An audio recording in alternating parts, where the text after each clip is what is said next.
नमस्कार। आज मैं जिस पुस्तक की समीक्षा प्रस्तुत करने जा रही हूँ वह है शिक्षा और चित्रकला, जिसके लेखक है गुरुदेव रविंद्रनाथ टैगोर।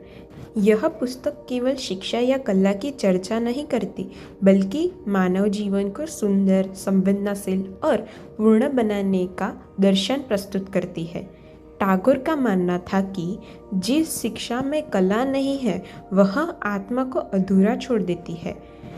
रविंद्रनाथ टैगोर नोबेल पुरस्कार विजेता कवि, लेखक, चित्रकार, संगीतकार और महान शिक्षावादी। उन्होंने शांति निकेतन और विश्व भारती विश्वविद्यालय की स्थापना की, जहां शिक्षा को प्रकृति, कला और जीवन से जोड़ा गया। यह पुस्तक टैगोर के शिक्षक और कलात्मक विचारों का सार है। इस पुस्तक का मुख्य उद्देश्य है शिक्षा को पुस्तक और परीक्षा तक सीमित न रखना, चित्रकला और कला को शिक्षा का केंद्र बनाना। टैगोर पूछते हैं, क्या केवल नौकरी दिलाने वाली शिक्षा ही सच्ची शिक्षा है? उनका उत्तर है नहीं। सच्ची शिक्षा वह है जो सोचने की स्वतंत्रता दे, भावनाओं को समझना सिखाए, जीवन से जुड़ना सिखाए। पुस्तक में टैगोर आधुनिक शिक्षा व्यवस्था की आलोचना करते हैं। वे कहते हैं कि आज की शिक्षा रटत पर आधारित है, भय और प्रतियोगिता से भरी है, बच्चे को मशीन बना रही है। टैगोर के अनुसार आदर्श शिक्षा प्रकृति के बीच हो, प्रश्न पूछने की आज़ादी दे, कला, संगीत और चित्रकला को महत्व दे। उनके शब्दों में शिक्षा का लक्ष्य जानकारी नहीं बल्कि जागरूकता का है। पुस्तक का दूसरा महत्वपूर्ण भाग है चित्रकला।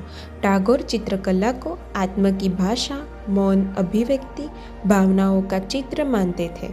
वे कहते थे कि जब बच्चे चित्र बनाते हैं वह स्वयं को व्यक्त करते हैं, उसका आत्मविश्वास बढ़ता है, उसकी कल्पना शक्ति विकसित होती है। चित्रकला शिक्षा और जीवंत और आनंददायक बन जाती है।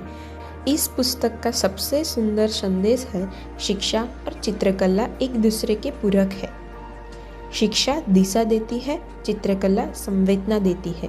जब दोनों साथ चलती है तब संतुलित व्यक्तित्व बनता है, रचनात्मक समाज बनता है। टैगोर मानते थे कि बिना कला की शिक्षा सूखी नदी की तरह जिसमें जीवन नहीं बहता। आज के समय में बच्चों पर शिक्षा का दबाव है, कला को अतिरिक्त माना जाता है। ऐसे समय में यह पुस्तक हमें सिखाती है कि अंक से अधिक मनुष्य महत्वपूर्ण है। कला भविष्य नहीं बिगाड़ती, व्यक्तित्व बनाती है। यह पुस्तक नई शिक्षा नीति और समग्र शिक्षा की भावना से पूरी तरह से मिलती आती है। अंत में यह हमें सिखाता है शिक्षा और चित्रकला पुस्तक नहीं बल्कि शिक्षा का दर्शन है। शिक्षा जीवन से जुड़ी हो, कला आत्मा को मुक्त करे। धन्यवाद।